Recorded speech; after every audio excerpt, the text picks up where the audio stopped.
beautiful Harley Sportster. Hey there, record loving friend. It's Brian from tokyorecordstyle. Back on the bus. Oh. My mind is filled with topics. Sometimes I have a compulsion to want to get online and talk about something, and I have to think about what I want to talk about. And other times I'm like, oh God, how am I going to remember all the things I want to touch on? So it's Saturday morning, happy weekend, woohoo! Here in Tokyo, and I'm just driving my kid to school, drop them off. There's some big tests today, the midterm test, and now I'm going back home, but not before I stop at a little spot along the way. I might bring you along, but I'm gonna make that was beautiful. I'm gonna make a video to promote a set I'm spinning tonight. I'm spinning records tonight at my friend's event in Ikejiri Ohashi. There's a little party my friend's been planning for some time, and he plays steel drums, and he plays in this really, really groovy band. And I forget the name of all the characters and the name of the band, but he plays steel drums in this band, my friend Shimizu-san. And the dudes are wicked cool. They're so freaking supremely cool. And they have this little mini drum kit. He plays brushes, one of the guys plays brushes on. And then they have like a stand-up like bass player. And then they have like a melodica. And I think she's got like a really gorgeous, like handmade, like wooden melodica, pianica. And then my buddy plays steel drums. And then they have like a one-person chorus. I don't even know if you can call it one. They have a backup singer. And then another buddy of mine plays guitar, or another acquaintance of mine plays guitar. And they do like Hoshino songs. And it's so chill, and it's so swingy and jazzy, and they sing songs, and it's folky, and it's really groovy, and the instrumentation is really, really cool. And the steel drums, you're like, why? Where do the steel drums fit into this thing? But they're sublime. They tickle the spaces. It's real cool, real cool. And they're like a mini big band almost. I don't know how to describe it, but it's like all these instruments jammed into this little tiny stage usually. But tonight it's just my friend Shimizu-san who's playing steel drums. So I don't really know what to expect. It's Kinenjiro. Kinenjiro is the name of the steel band act, and I'm very excited. So he asked me to come and open the set. Was playing 40-minute set, which is both long and short. It kind of like evaporates in no amount of time.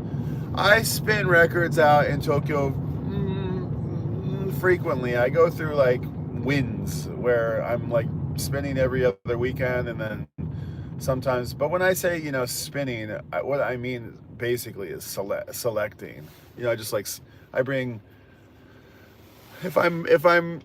I always bring too many records, but sometimes I'll dare myself to just bring my 7 inches, and I'll be like, okay, it's all 7 inches tonight. But that's a little terrifying, because, not terrifying, but it's harder to sift through those things, and they're quicker songs. So you gotta be on your mark. And the LPs, it's like if somebody's talking to you, be like, oh, I love this song, where'd you get this record? And you get to talking to them, and it's the end of the track, and you're talking, and it's the end of the track. Just let it go another track, and you're usually fine. And then I'm not matching beats or, doing any kind of production or effects or anything like that. My mixers don't have, I would like to actually learn that art form a little bit better. I've had 2 turntables in my life many, many, many times. And at the moment I have 4 actually. But I've never really had a mixer with like echo or delay or any kind of effects on it. And I've never just had any of these you know, sampling tools or loop tools or anything like that. So I haven't really ever played with it, although that's been a dream of mine for a long time. I should probably do it sooner than later.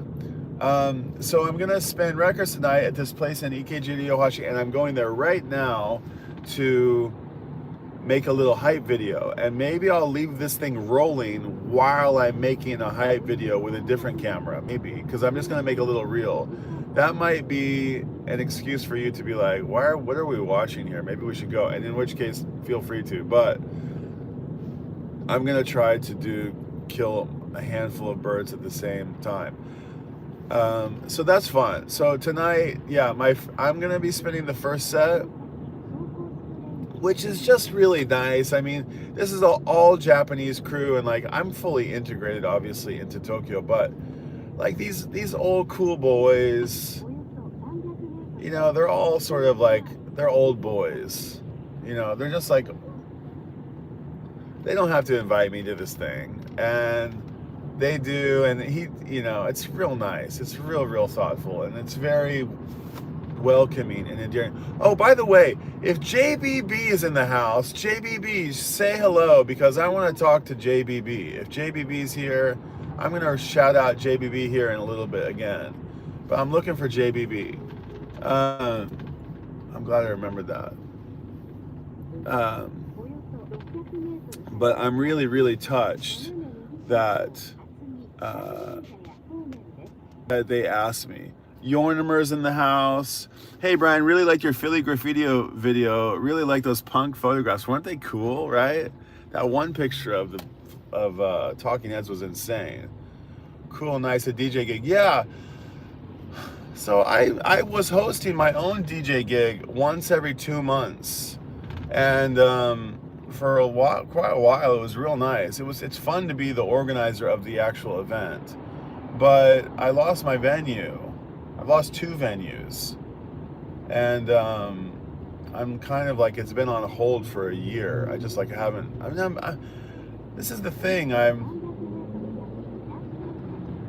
I'm insanely busy. I'm like a really busy person. And that's not to like sound some way, but I'm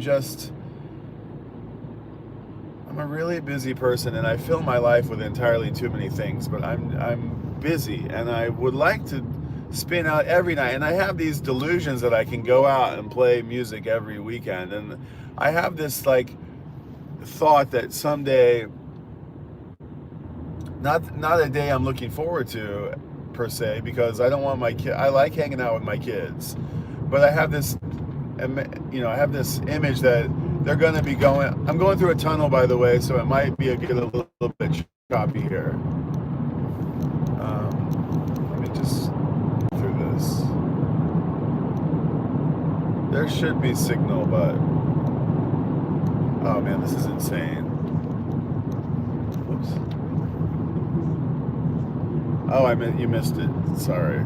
That was kind of exciting. This is a cool little tunnel. It's like a highway on top of a highway. It's pretty insane.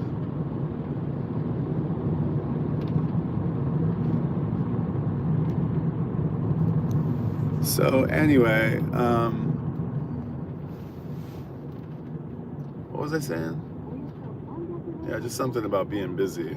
Yeah, so I have this image of like my kids being like out every night. Like I was out every night when I was 16, 17, 18. Like I never went home.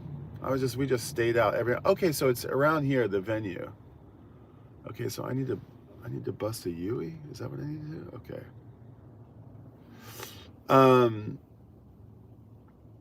And in which case I can go out and spin records more frequently, but I don't want to not be around my kids when they're at home, you know. So I can skip out 1 night a week or 2 nights a week, but I can't skip out, you know. And I mean, it's good. It's actually good to skip out.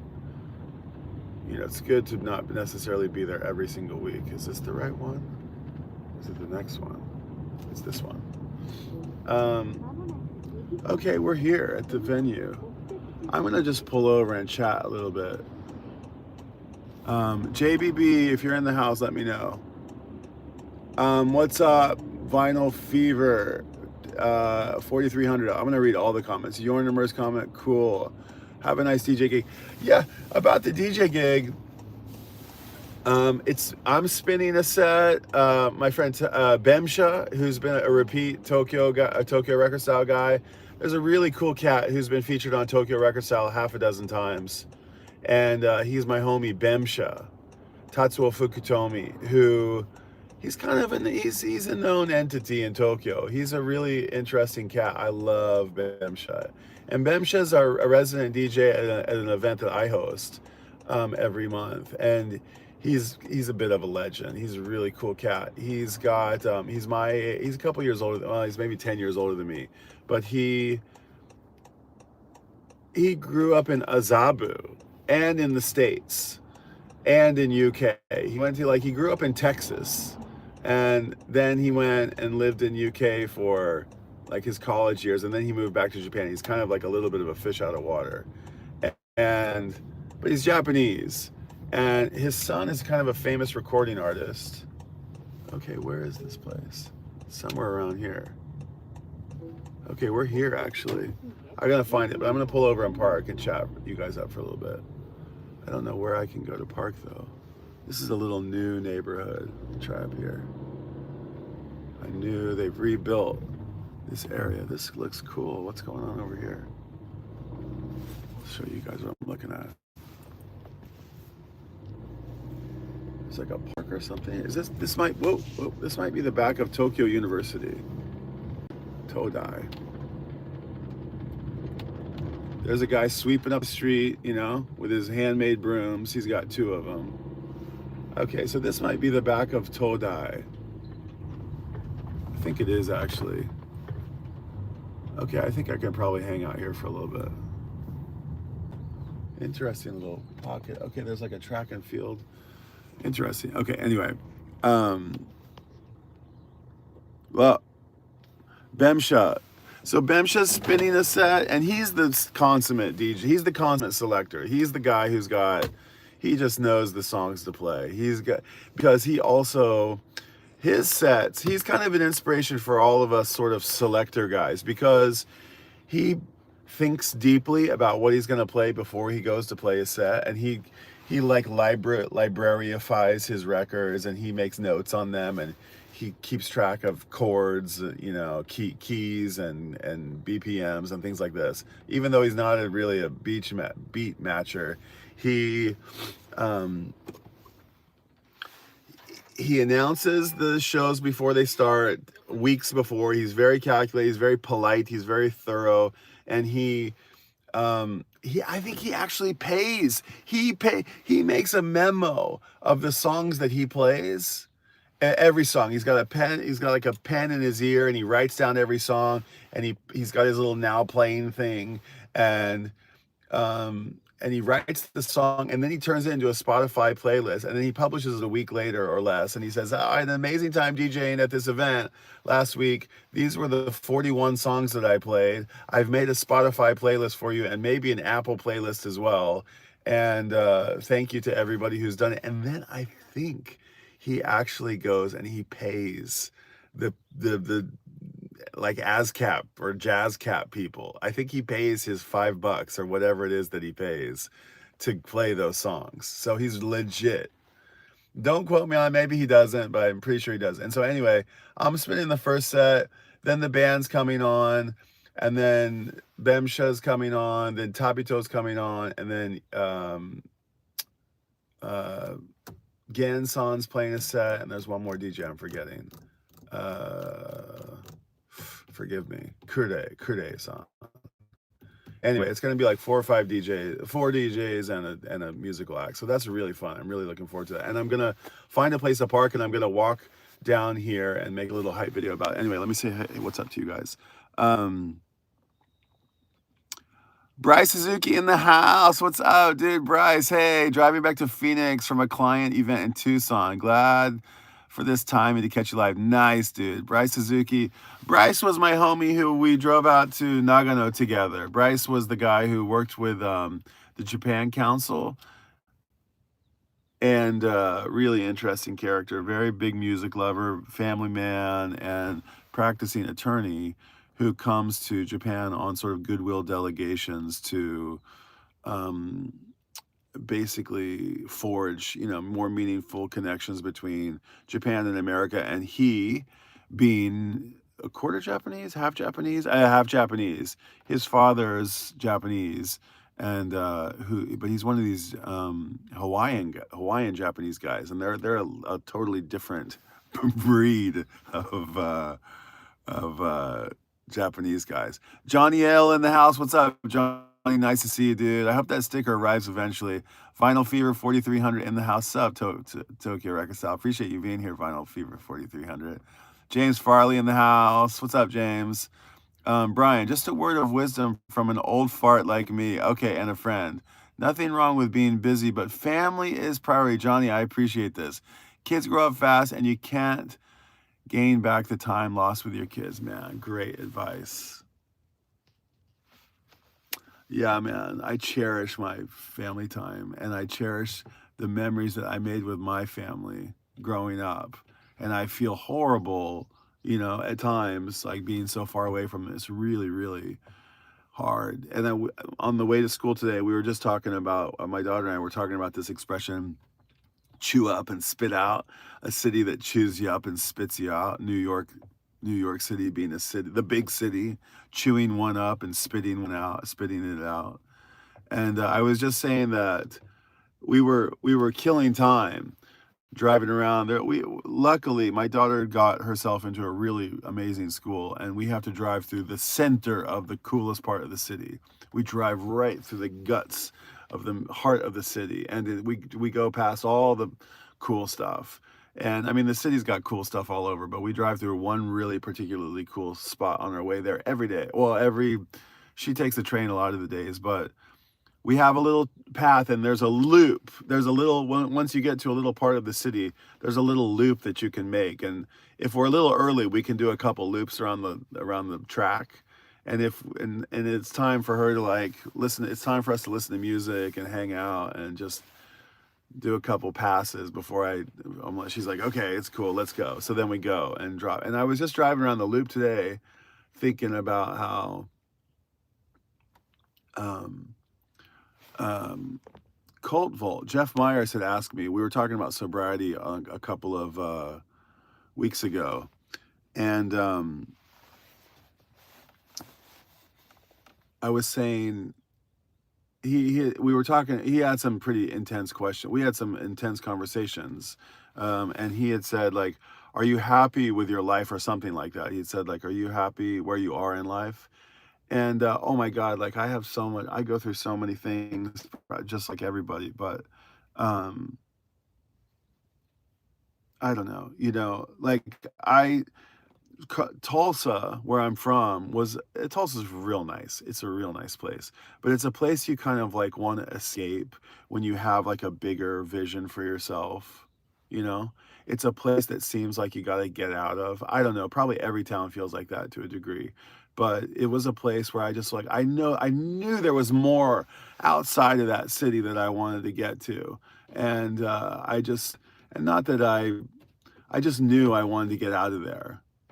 And it's a trade-off, right? Because like a bunch of people didn't get out of there, and I see these relationships that have been going for 40 years or more, 50 years, and I'm just like, wow, that's what you forfeit by going away from your home.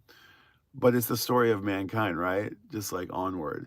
But I had to get out of that place, and like I went to Colorado. Colorado was this big, like, it was an adventurous place to go, even though it wasn't really, but it felt like that when you were 18 years old. And friends, and a handful of Oklahoma touches Colorado, so a lot of people like grew up going to Colorado. Hey, DJ Vinyl Vertigo, nice to see you. James Farley. Oh no, we got troublemakers here. You're out of here. Oh, wait, I need to kick you out. Hide user from this channel. Okay.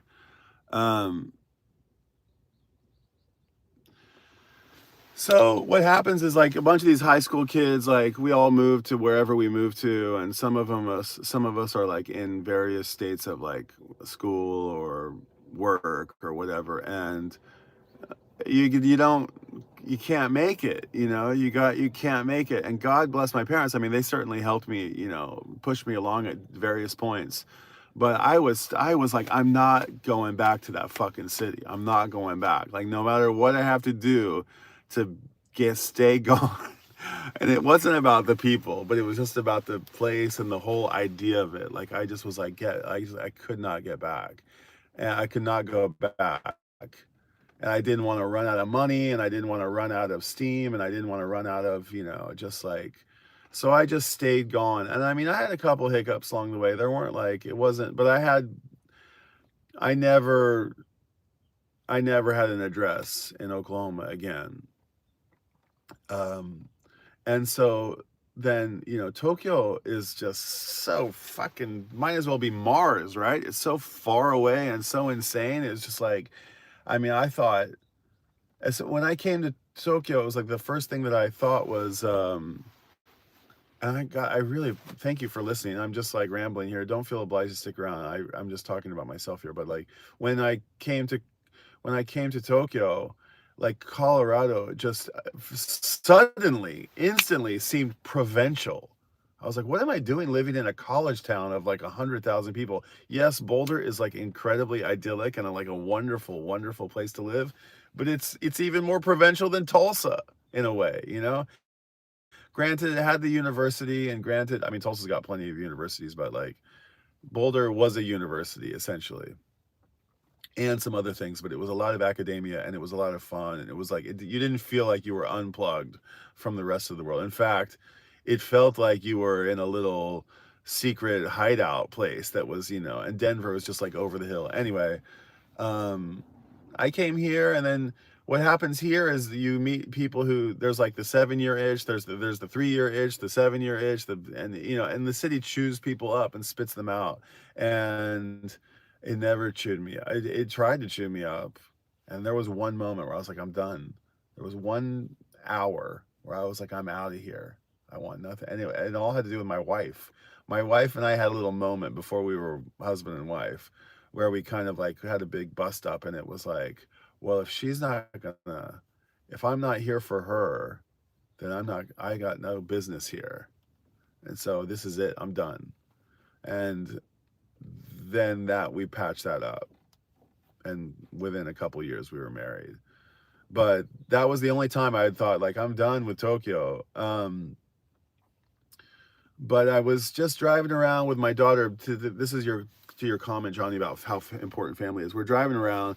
James Myers had asked me this question a couple of days earlier, like, are you happy with yourself? Are you happy with your life? And I was just like, driving around this gorgeous part of the city. It's blue, admittedly, it's like blue skies. It's Saturday morning. Taking my kid to a good school.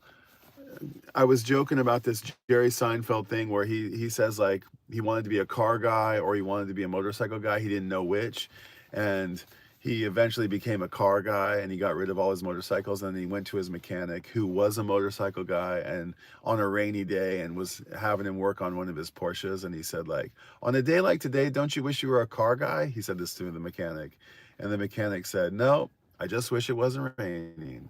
And but this notion of like being a car guy or a motorcycle guy, I have a car.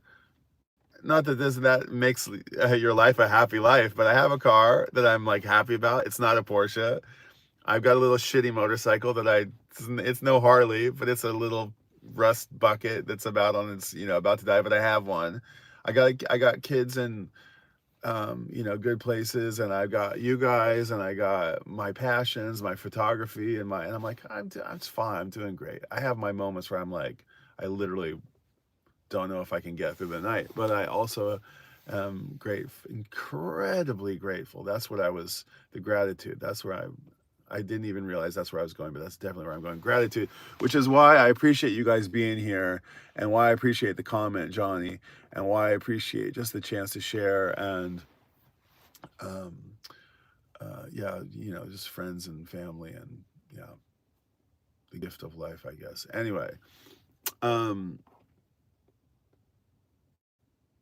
Yeah, cheers for that, Johnny. I know that's pretty much all of us. I know we're all the heroes of our own movie. It's my movie too. Yeah, we all have our movies. Yeah, it's so good to say. Thank you for saying that, DJ Vinyl. Thank you for saying that, DJ Vinyl Vertigo. He says that's pretty much all of us, Brian. Right? We're all like, we have our moments where like, look at me, I'm the man, and then we have our moments where like, he's the, why does it never work out for me? Why am I struggling all the time? But yeah, I am really busy and I like being busy, but it would be nice to maybe, the busy thing that I know I need to work on is health. Physical health is the one that really I got to work on a lot. I'm okay, but I had two pieces of pizza last night, and like not that the gut is or the butt is like worried so much about that. It is, but the heart, the innards, the arteries are not happy with me. The arteries are definitely not happy with me. Anyway, there's more music talk I want to talk about. But thank you for that. Thank you for that little letting me riff on that story. It's nice to see you guys here. Um, I had some new videos this week. I got a lot of music stuff going on. I'm still listening to my Japan vinyl tag. Right now I'm on Bruno's. Do you guys know Bruno in Brittany, France? He's a cool cat. I don't see his videos so much, but he's a really cool cat. And he put forth some really great records. One of the records that he put forth was Jan Tiersen, the piano player who you might know from Amelie, did the Amelie soundtrack. He did an album called USA, EUSA. It's off of a little island off of Brittany. And I'm like, I know this place, Brittany in France. Where is Brittany? And it's close to Britain, actually. It's basically, it's that little bit of France that pops out there on the upper northwest coast or whatever. And he recorded, Jan Tiersen recorded this piano record, this sort of ambient,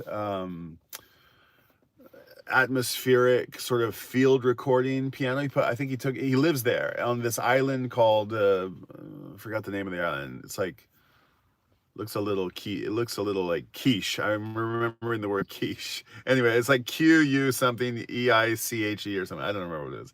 But he's out there on this flat island, like the Highlands, sort of, Scotlandish. It looks like that. It's a flat rocky green island. It's not mountainous at all.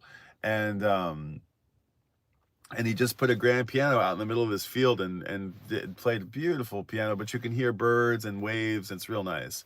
And I started looking at all the names of all the different islands and they all have these like Gaelic names. They all have these like, they're definitely not French, or they're definitely not French. And you can start to see the history just through the naming of the places. And I was reminded of a great story of a Irish, let me see if I can get this right, of an Irish princess who was exiled herself from her kingdom. She like fled. She was meant to marry into some family that she hated, and she did not want to follow her father's wishes, and she fled and she went to Belgium. And this Irish princess moves to Belgium, and she sets up this hospital, and she's on the lam from her father basically, and she sets up this hospital and with her father's money, and she helps she helps the mentally ill, of all people, and she somehow identifies with their struggles. And word gets out that there's a hospital that's supporting those who aren't totally sound of mind, and they start flocking from all around Europe to go to this special hospital in France or in Belgium, run by an Irish princess. It's a true story, I think. And I think it is. It's in it might be Ghent. Ghent might be the town, but maybe I'm mistaken about that. At any rate, I think it's an even smaller town than Ghent. I forget the name of the Giel. That's the name of the town. Giel. Geel. Giel. And so she sets up this hospital, and it gets really famous, and eventually word gets back to Ireland that the king's found out where his daughter is, and he sends for her and brings her back, and I think he even like beheads her or something. It's got a tragic ending. I forget what happens, but the hospital remains, and the town became known as a place where it's like a retreat where if you're down, really down on your luck, you can go to this town Giel, and there's a hospital there that'll take care of you.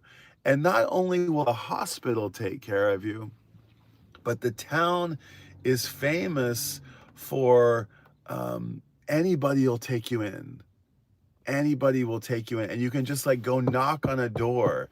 And the town has a reputation of taking people into their homes, the residents of the town, taking anybody who needs a roof over their head and a warm meal. They'll take you in and they'll hear you out. And it's just like a beautiful legacy, if it's a true story, of this Irish princess, Celtic princess, who escaped her father's oppression. And this is a great story. Okay. I completely forgot how I got onto that. DJ Vinyl Vertigo saying, "What's up, Johnny? What's up, James Farley? Love you, Brian. You are funny. Pizza. Have pizza. No shame." I mean, the one piece would have been fine. It was the second one that was the gluttonous one. Because it was like, it was like a New York pizza. I just needed one. But then the next thing I know, I'm just like shoving pizza and cheese in my face. Brian, speaking of music, did you get a chance? Oh, that was the Jan Tiersen. I'm listening to my Japan vinyl tag. Coming back to that, let me read a comment though. Did you get a chance to see the great haul Rachel scored? Yeah, all those Stones CDs. That was amazing. What scores? Wow, what a score! All Rolling Stones unwrapped CDs and long box CDs, all unwrapped. I know, that was really cool. I was very happy for Rachel. She looks so svelte. She looks so good. Oh, speaking of which, there's those Surface Noise guys were talking about Rachel's TV show. The not Rachel's, but Greg's documentary about the TV show. And let's see.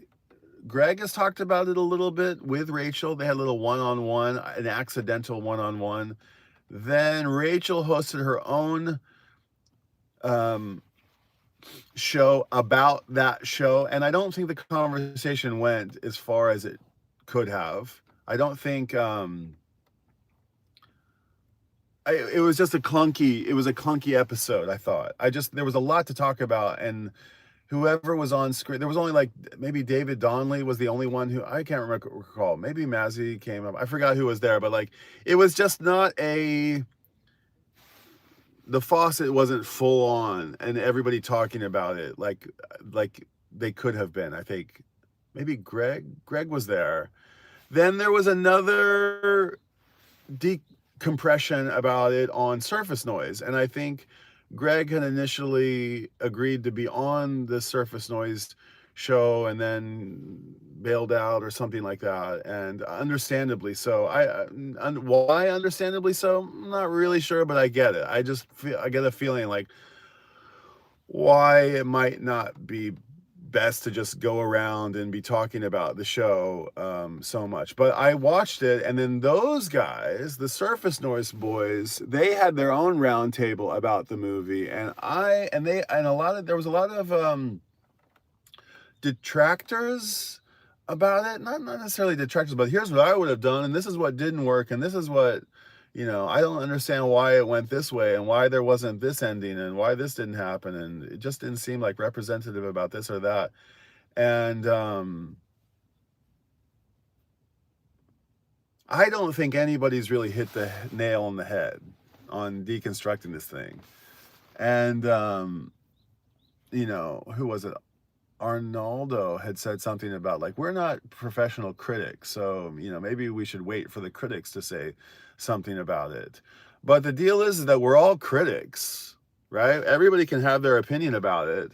You don't have to be a professional critic to have an opinion about something.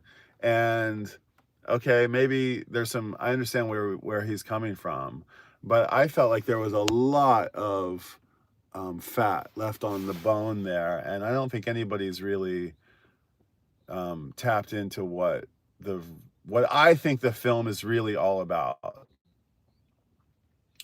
And but maybe I'm, and so I've been thinking like maybe I should get Greg on a stream and the two of us should talk, or maybe I should get Rachel on a stream and the two of us should talk, even though what can I really add to the conversation in a two-person? I mean, I'm no interviewer, and I don't have the creds to like listen to myself backpedal this. I just I'm sitting here saying in one breath, everybody's a critic, and then I don't even want to be a critic, but I just feel like, people are belly aching that it's not about the VC, and it's not about this, or it's not about music, it's not about that, and I just don't think anybody's really hit on what it's about. Johnny says here, I finally saw the doc. I really thought it was great. I think it was short, yeah, but some docs are like that. Listening to Rachel's personal story was nice, maybe. Okay, that scares me a little. Me and Rachel, me and Greg talking on a stream, that scares you a little, DJ Vinyl Vertigo, he says? That scares me a little. Yeah, it scares me a little too, to be honest. It showed that Rachel and Sue are beautiful people. I think what it showed is like Rachel and Sue are very I was gonna say complex people. There's a lot of complexity to the movie, and even complexity might not be the right word, but there's a lot of layers to it. There's a lot of dimensions to it, and I don't think anybody's quite hit right on it. And I think the very first thing that the movie is about, in my opinion, it's about identity. It's not about records, it's not about politics, it's about identity. And it doesn't say what identity is, and it doesn't say what the movie's about. It doesn't tell you, it doesn't explicitly tell you what anything's about. It asks you what you think identity is about. Here's some examples what I mean. It's like, okay, Rachel's obviously this giant identity enigma, right? She doesn't know where she is, she doesn't know who she is, like, ancestrally, and she's so interested in that. She doesn't know who she is genderly, she's had to struggle with that or go through that story. Her story with Sue is another layer of dimension, and she's open. She talks about it. I'm not talking out of class here. Her identity is politically, she's on this side of the aisle, and yet she's surrounded by all these people who are on the other. You've got Rob on there saying like, it's one, people think they're friends, but people think it's about one thing, but really there's another dimension to it. He actually says it quite articulately about, there's more to it than what people are just coming on. You can express your opinions in an overt kind of way, or you can have really overt, he whatever that little bit is that he says, that's tapping into that. AGK comes on and it fucking, he's like two completely different people. Raging Tomato comes on and says, you have to be aware that, these people aren't your friends. They're just internet personalities. And if you get wrapped up in that, then that's a thing. So that's what I don't think anybody's talking about that.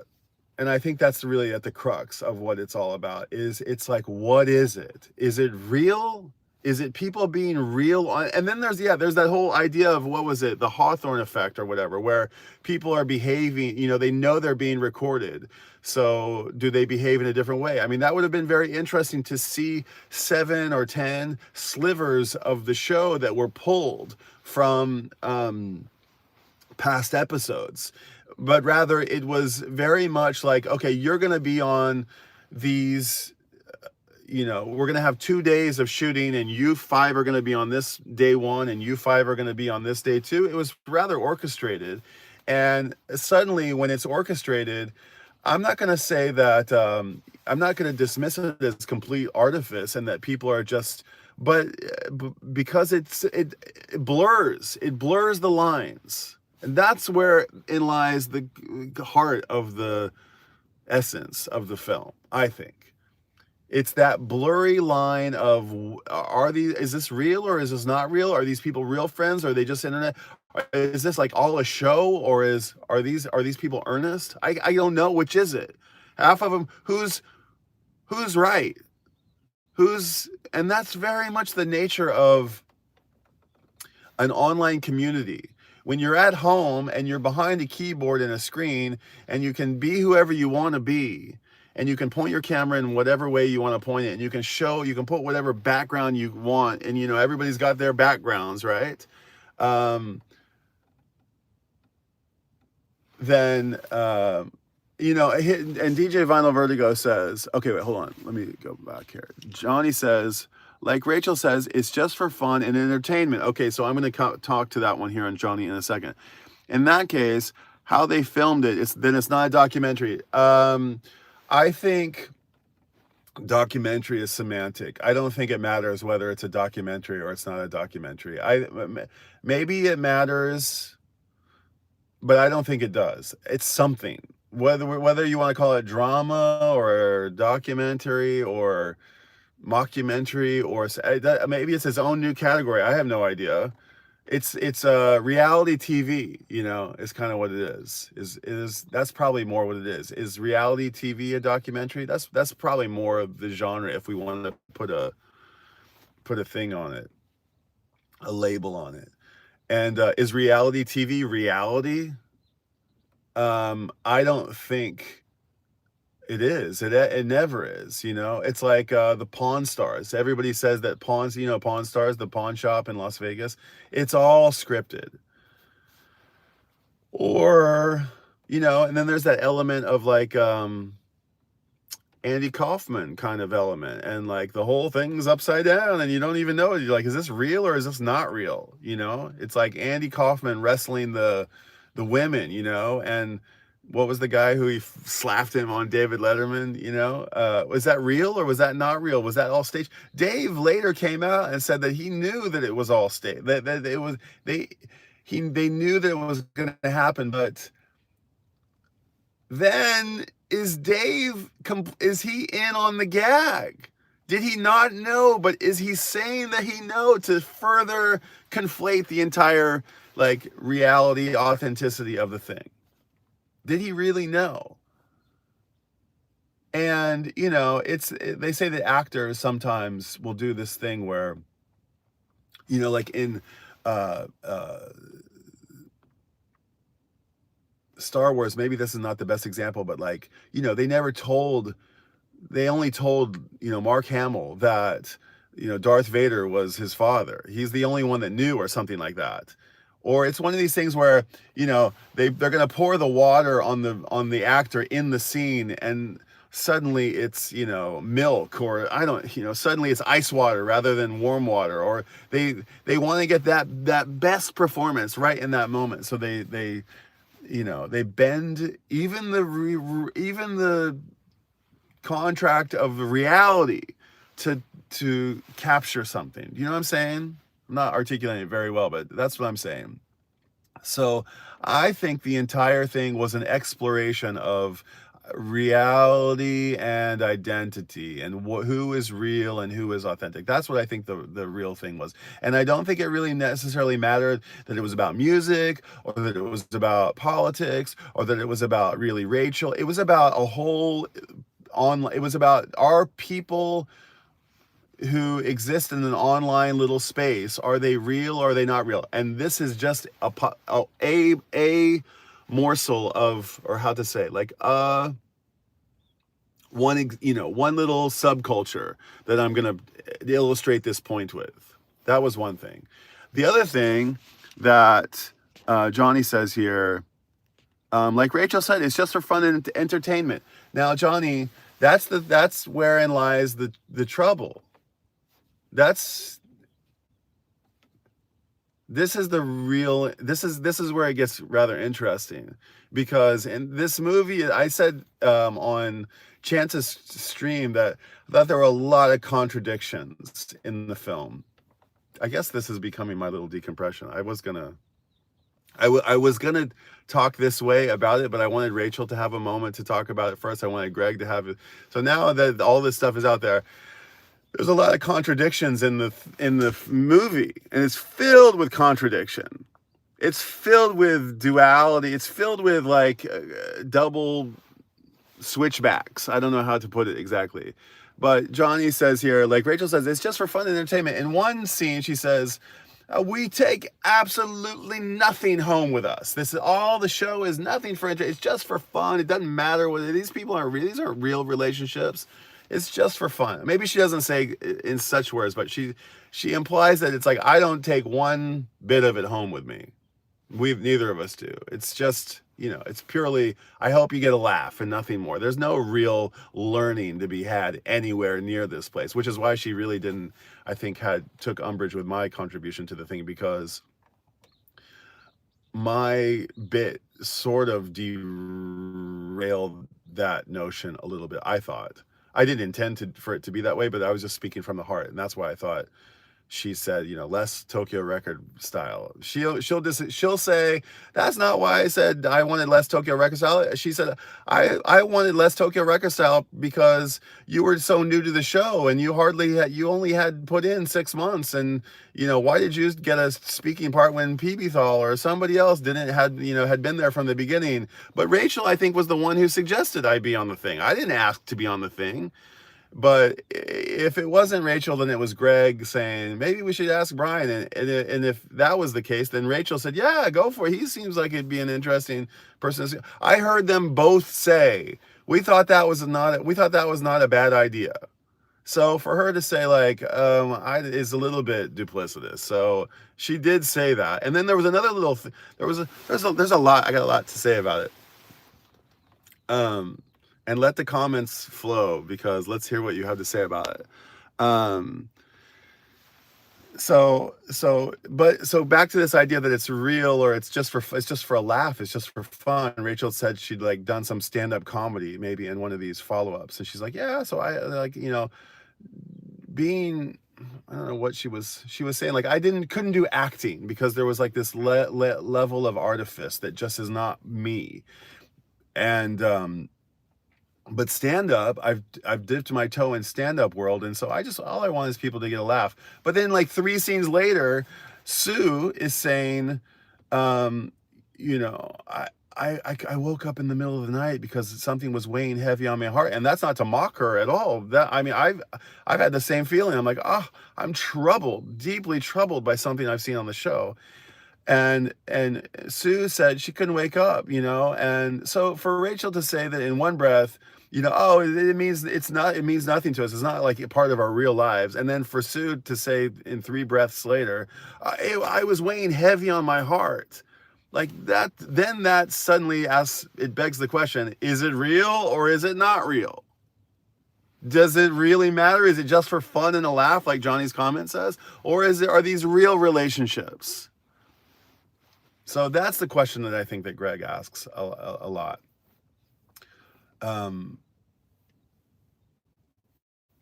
Couple other points I want to make about it. Let me see what your comments are. It became a reality show. Let's see. DJ Vinyl Vertigo says it becomes a reality show if that's the way it was filmed. Again, like, what was that Joaquin Phoenix film? This Is Me, or whatever that one was. It was like you didn't know what you were watching. Remember when Joaquin was on? It was an Andy Kaufman kind of deal. It was like, I don't think it matters what it was called, whether it was called a documentary or a film or reality. I don't think that. I mean, with all due respect, I don't think it matters to get hung up on that. It becomes a reality show if that's the way it was filmed. It was a reality show. That's what it was when you think about it. I mean, you think of all those reality TV shows. It's all about the human condition. I think most of us get it. says Johnny L. Then there are a lot of naysayers out there, maybe envious or jealousy, perhaps. Yeah, there's a lot of jealousy and stuff. Okay, Gary Harris in the house. One of the best reactions was when they dropped Han off the building in Die Hard. Hans Gruber. Okay. They dropped him on the count of 2, not 3. Oh, they did. Is that true? That's interesting, Gary. They were like 1, 2, and then he was like, ah, yeah. You've seen those the roller coaster operators. They were like, oh, hold on a second. Let me just. I forgot to hit the seat belt. You know, and then he pushes the button and he walks over, and then boom, the floor drops out, and they're like, ah! They did. That's called a Hans Gruber. I didn't know that. That's funny. That's really funny. Well, speaking of spinning it a little bit, I'll tell you something else that's nobody's touched on. I don't know if this is bad or good. Um, but I'll mention a couple other things. Well, first of all, let me comment on this. I've heard. Oh, okay. Still, real quick. Sorry, my brain's just going a little bit fast here. Still on this idea that like it's real or it's not real, or it matters or it doesn't matter. It's just for a laugh, or we take these things to heart. Chance had said in his decompression of the thing that he was really bummed out that in the end, like Sue was saying, like maybe you should just turn it off, and Rachel was like, I know, it's just going crazy, and she was like, this is really troubling. And he was like, he was bummed out to see Rachel sort of choose the panel over Sue. He read into that a bit. I didn't read into that, and I respect his take on it, but I didn't read it that I didn't read that moment the same way. But he thought it was that was a moment that he thought sort of crystallized the whole thing. He was like, oh look, um, it's our base. It's appealing to even Rachel's most base desires, or like it's appealing to not even to single Rachel. It's appealing. I don't want to watch something that appeals to my base instincts. And every time and there was a handful of people saying they walked away from the show feeling like, you know, like, oh, why do I keep putting myself through this? Like, why did I watch this? Like, I don't feel better for having watched this. I feel worse. And maybe that was something that it became that over time, perhaps. And yeah, anyway, I forgot where I was going with that, but that was Concert Buddy's analysis of it. I didn't read it that way, and I don't think Sue was like that snowflakey about like, turn it off. I really want you to turn it off. And Rachel was like, no, I'm not going to turn it off. I want to see it burn. I didn't really see that, but Chance said that. Something else that I kind of caught wind of, there was a comment in one of the, I think in like Greg's deconstruction video, or maybe it was the follow-up on Rachel's stream, but there was a comment in one of the, not in the peanut gallery, but in the actual comments of the video that said something to the tune of, hey Rachel, it's great to see the show, and I watched the documentary and it's really great. And I didn't recognize this person's I didn't recognize the name of the person. Maybe it was somebody from the old days. I don't know. It was before my time, but Rachel seemed to know who he was by her reply. But she said, oh, he went on to say, you know, something I want to mention, something about the show changed, I feel. And I don't know what exactly it is, but the peanut gallery, the comments just don't feel the same. And it would be, I wish you the best of luck. I wish the peanut gallery would get back to the way that it was, or something like that. Something to that effect. I've never really known the peanut gallery to be anything more than what it is right now. But somebody had noted that it had changed. Something had changed in the peanut gallery. And then I heard some other comments about how the peanuts weren't really the peanuts, I say with love, weren't really were completely inconsequential to were completely missing from the film, mostly, and with the exception of a few things that popped up here and there, and there was some disappointment about that. And they, even though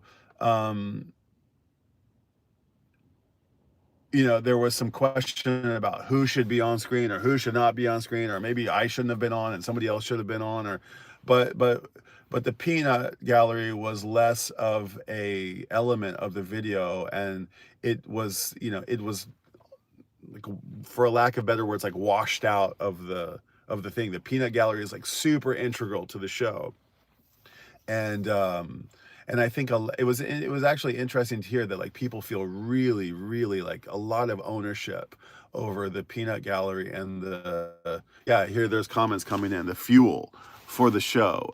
So let me go back here and read some of these.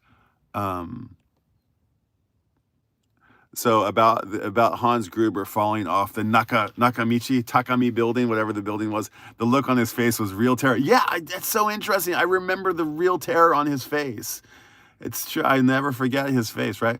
But how can you properly critique the work if you can't categorize it at all? That's an interesting question, Scott. I think that's a great question, actually. I love maybe I've coming from an art.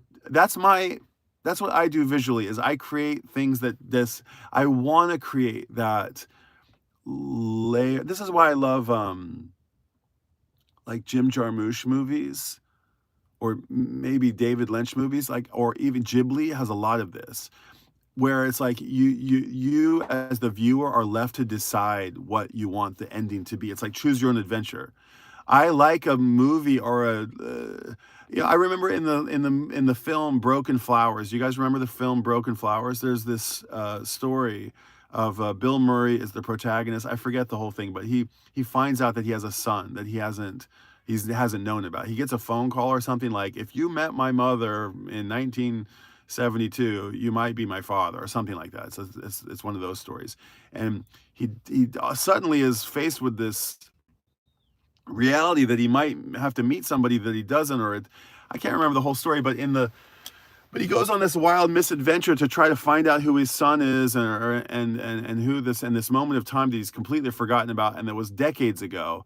And in the last scene of the movie, he shows up at the door with the flowers that he's been carrying, for all this time. It's got a very Groundhog Day. You're like, oh my God, is it ever going to end kind of thing? And he knocks on the door, and the door opens, and black, the end. And in that moment, I watched it on with an old girlfriend, and I was like, oh, fuck yes, that's so good. And she was like, what? That ending's over? The movie's over? That's the end? And I'm like, oh, that's why it's great. And she's like, that's why it sucks. And I was like, no, that's so great. You can have your ending and I can have my ending. And she's like, that's a ripoff. And I'm like, no, that is the prize. That is the prize. So I think, the end, I was very inspired that when I saw that at a young age, and I always want to give that a feeling to people who look at my work. My creative work, the creative works that I make, I work in a special way I'm not going to talk about right now, but I want people to look at the thing and be like, what am I looking at? Am I looking at, is it this? Oh, it's this. And I'm like, oh, you think so? And they're like, is it not? And I'm like, you tell me. It's every songwriter who writes a song, John Lennon. How did you know to write that song about me? I didn't write it about you, man. It's about me. But it can be whatever you want it to be about. So I think, again, getting hung up on categorization is to miss the point. I mean, I'm not arguing about it, but I appreciate the question. It definitely is sparking. Again, DJ Vinyl Vertigo's question is, how can you properly critique the work if you can't categorize it at all? I don't know. I don't mind existing in this space where, okay, maybe it's two things at the same time.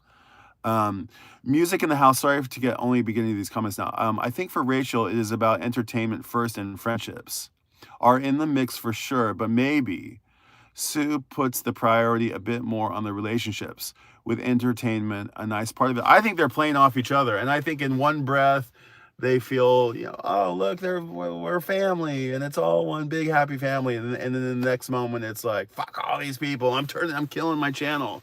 I think even Rachel would admit that, like, it feels one way sometimes and feels more the other way other times. But I mean, in my opinion, and I think that, you know how,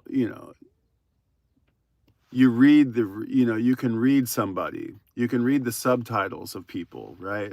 If you're good at that, you can just hear like the words, and then you can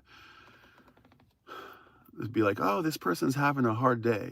That's why they're saying fuck you to me. Like, if you can read that subtext, um, you can understand much more about a situation, right? Much more about a person. And you can do the same thing to me, and maybe I'm sitting here talking about something, and this is really telling about me, about my insecurities or whatever. But um,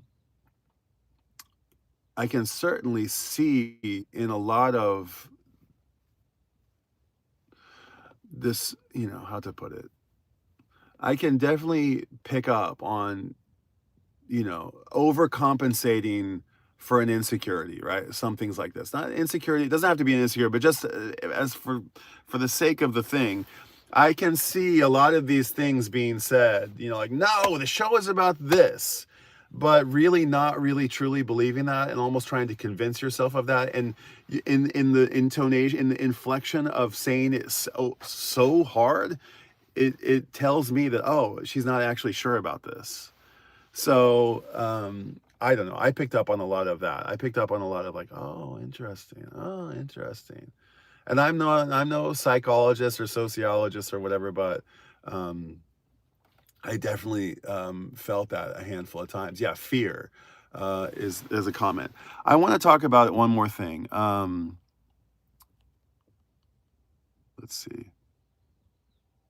Johnny says, good way of putting it. Yeah. Okay. Music in the house says the peanuts are the fuel for those moments in between Rachel's commentary, for sure. The fuel for commentary. I mean, it was very interesting to see Rachel clear her own panel the other day with the, like, she, she I'm sitting here on my own. I'm going for 62 minutes. I can relate to, she had her, when she was doing her show with an hour talking. Not that I'm good at this. Rachel's the best. Nobody's better. I'm not even going to compare myself to, like, just rattling off the, stream of consciousness conversation, keeping it alive. But I can relate to, like, just filling dead air. And I did watch that episode a few weeks ago where she went off on something. She doubled down on the R word, and and then what was the next one? Fag, and then, yeah, retard, fag, and colored. She was like, when I see a black person, I see a colored person. And all she was trying to say was, like, words don't fucking matter, people. They don't. Words can't hurt you. And I get her point, but it was just like, oh god. Okay, OJC's is in the house. I see the film director is here. But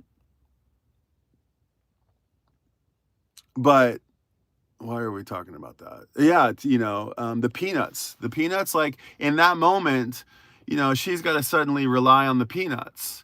She doesn't have to. She can be on her own, no problem. She doesn't need the peanuts, but the peanuts definitely. She is a pro at, doing that dance with, like, pulling up comments, choosing which ones to highlight, riffing on them, like, thinking on the fly, and, like, reacting to them. And I don't really see. I don't think I have a very peanutty experience, to be honest, because I am on camera and I am out there. And sometimes I actually, like, I have a little bit of, and forgive me for saying this, but I'll just come clean. Like, I have a little bit of contempt. Not contempt is not the right word, but I have, like, a little bit of contempt for people who want to be part of this thing and understand me, please. You know, for people who like want to be part of the whole thing, but they won't be on camera. I mean, if you're willing to like insult somebody and, you know, share a really passionate opinion, then just come up and say it. Like, what's the big deal? You know, because it's not a big deal for me. So it's easy for me to say that, but I understand that not everybody is that, you know, willing to be on screen. But that's where it stems from. That's where my sort of like, wow, I'm not going to engage with anybody who really is not even willing to be on screen and say like this opinion, who's hiding behind a keyboard. But some people have changed my mind about that, and it's been through conversations that I've had where I've been like, oh, okay, and so now I've kind of understood the plight of the peanut a little bit more, and the fact that they weren't more of a prominent part of the film is not lost on me, and like the disappointment of that is not lost on me. So that's a critique I didn't really see, but I've heard some chatter about that. That was something. And Greg's here, so I want to acknowledge that. But let me just go through a few of these comments. So thanks for that one. Music in the house. The peanuts are the fuel for the moments in between Rachel's commentary. Okay, then DJ Von, and I might be really far behind. But honestly, how much could be accomplished in half an hour? Says DJ Vinyl Vertigo. I mean, Greg gave himself a lot of constraints, and constraint can be the you know, an impetus for breakthrough and creativity. And like, you know, if it's just endless free for all, you know, it like never ends, then like where do you draw the line? I tend to be one of those people who just like keeps going, oh, just shoot more, like, oh, there's more to it, and then next thing you know, I can't get past my own. I end up not making anything. You know, sometimes you think so much that you don't end up, you know, you plan so much that you don't end up executing the actual plan. So I think Greg gave himself some constraints. I think he was a little bit too, in my opinion, he was a little bit too, he adhered to his own constraints a little bit too intensely. Perhaps that's coming from somebody who's a little bit like, let's bend the rules here and there, you know. So, but Greg's got his track record to, you know, to show for himself and to say that no, this is how you do it, and this is the right way to do it, and that's the difference. That's an amateur move to just shoot, you know, until you have 1,000 hours of footage, and anyway. But yes, an hour was really, really, really hard. It wasn't going to be impossibly hard. There's also this question about like, I've been going for 67 minutes, and this movie is 30 minutes. Big fucking whoop. He made a video for that. I admit, like, I've had that feeling a few times. I've made fucking 500 30-minute documentaries, you know. If anybody who's like in the YouTube space, like making things, and we look at this, you know, like genuine actual effort, there's a little bit of like, how is that different than what I'm making, you know? But it's different. I admit it's a different beast altogether. Overcompensating for a fear is definitely something we do, for sure. I do. Yeah, we all do this, says Music in the House. Johnny says, Scotty, correct. I think it was short, but I think the time restraints and cost was a factor in it being only 30 minutes. No, Johnny, I went into wanting to do a short film 10 minutes. It's actually much longer than I intended it to be. Interesting. Okay. OJ sees John. Okay, wait, hold on. Johnny says, really, in my opinion, 30 minutes is too short, but 10 minutes would be way too short. After it ended, it left me wanting to see more. I mean, that I think was probably part of the goal of it, because we all want to see more, I think, including Greg, and that was, he talked about that at several points. It would be a calling card perhaps for, you know, investment to make a more feature-length film. I haven't watched it yet, so I have no comment about it. What? You haven't watched it yet? What's wrong with you, dude? Say what you want, but people do become invested in relationships with the VC, whether they admit it or not. Yeah. So this was my thing. This was what I wanted to contribute to it, to be honest. Or I don't even want to say contribute, but this was what my contribution ended up being about. I just spoke my truth about it, but I came to it with a very I want to say, earnest point of view.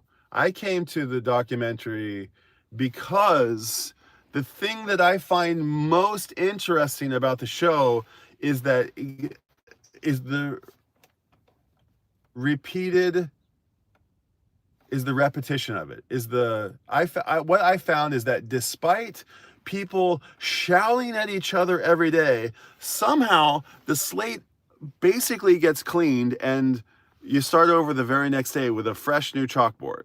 That's what I found the most interesting about the show. Yes, okay, some things linger and there's ongoing, threads and narratives and things like this. But basically, the slate gets swiped clean every day. And these people who have these diametrically opposed views gather again and again and again and again. That's what was interesting to me about the show. I'm just like, every day? This goes on every day? This is 3 hours? Not even fucking Jerry Springer goes on 3 hours. Not even Donnie, like Oprah, fucking Johnny Carson. None of these people go on 3 hours every day. Are you crazy? This is insane. And these people get together every single day. That was very interesting to me. Very, very interesting to me. And I thought, okay, why is that? It's music. It's because music is everywhere. It fills every little thing that we love the most about, the art form we love the most. It's music, like the soundtrack of our life. The thing that we can like think about and love on the most. Like we can love on music like we love on people. We can love music more easily than we can love people. Music is like a dog, it's like the best thing ever. There's like nothing better than music, right? We all kind of think that, I think. Those of us who are here. So I looked at that as like, oh wow, they hate each other and yet they both like jazz. Or they had the biggest bust up yesterday, but they both think that John Lennon is the best Beatle. Or these two guys are from two different worlds, but they both love metal, or they both love fish, or they both love some crazy thing. And it's music that brings these people together.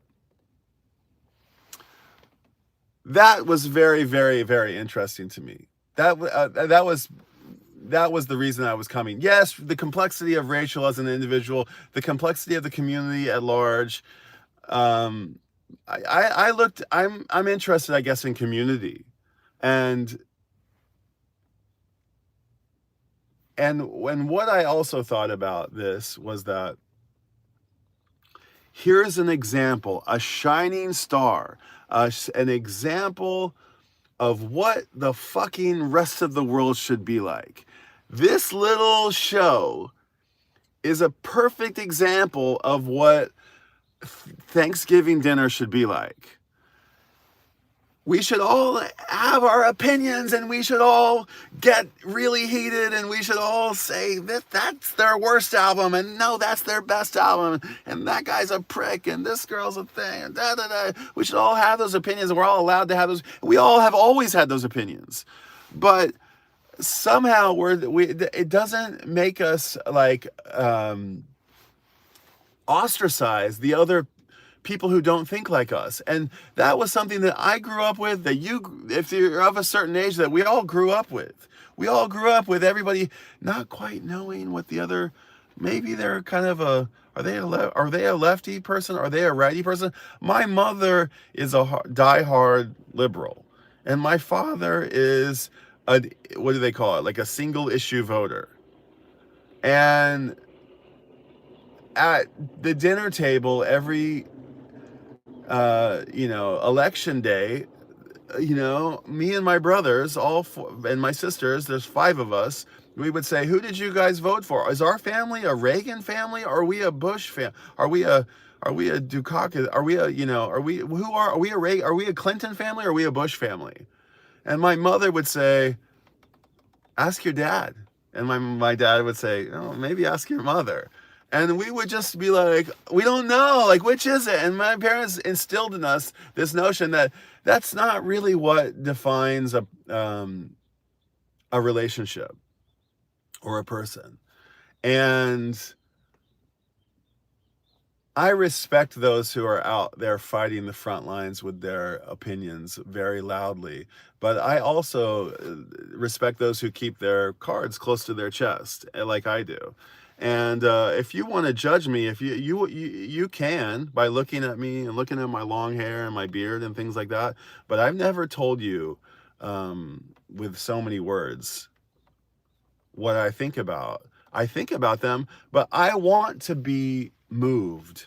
I want to have my mind changed. I don't want to be set in my ways. I've learned through going through life that being flexible is probably the most important human virtue that you can possibly have. That culture is relative. That manners are relative, generally speaking. If you behave bad, you will be ousted from the community. You'll be banished. You'll be exiled. Let's see. And so you have to behave. So there are some universal things, but hey, slurping noodles in Japan is polite. It's a great way to say to the chef, wow, these are really tasty, you know? So I was really, really interested in this. And that is why I said this community, this Rachel's Ghost TV show is a beacon of, as a shining example of what we could be as a society at large. And what that did, in my opinion, and Rachel, we can go toe to toe on it if you happen to be watching this, is that derailed this idea that it's just about a good laugh. It tried to inject some lesson or some meaning in it when really it's not my prerogative. It's not my it's Rachel's show, and who am I to inject any kind of idea into her show? I didn't mean to do that. And that is why I think was upset about my opinion about it, because it was like, nah, my show is about what I decide it's about, not what you decide it's about. And I wasn't deciding what it was about. I just was seeing that in the show. And it's like back to Seinfeld. Did I mention Seinfeld already? Yeah, Seinfeld, he said that they wanted that show to, like, no hugs, no lessons learned. Every show starts over. There's no family ties learning in there's no facts of life, no family ties, no even Cheers, had some lessons in the end. There's none, and Seinfeld strictly, I think, like I Love Lucy, maybe they took that from I Love Lucy. Or maybe Looney Tunes, or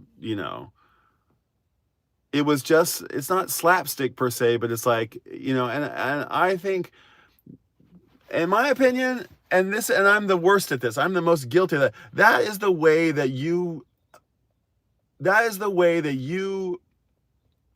are forever unaccountable. And Rachel's accountable about all kinds of stuff in her. I mean, she's accountable for infinitely more than I'm accountable for. But for her to say, it's not my movie, it's not my show, I'm just an innocent bystander in the whole thing, I think is not dishonest, but it's not true. And if you don't own it, then you can't claim, then none of it's your fault. None of it's like, I do that all the time. I say, like, I'm not a good musician. I suck at playing music, but I just like to play. But really, that's just a way for me to be shitty.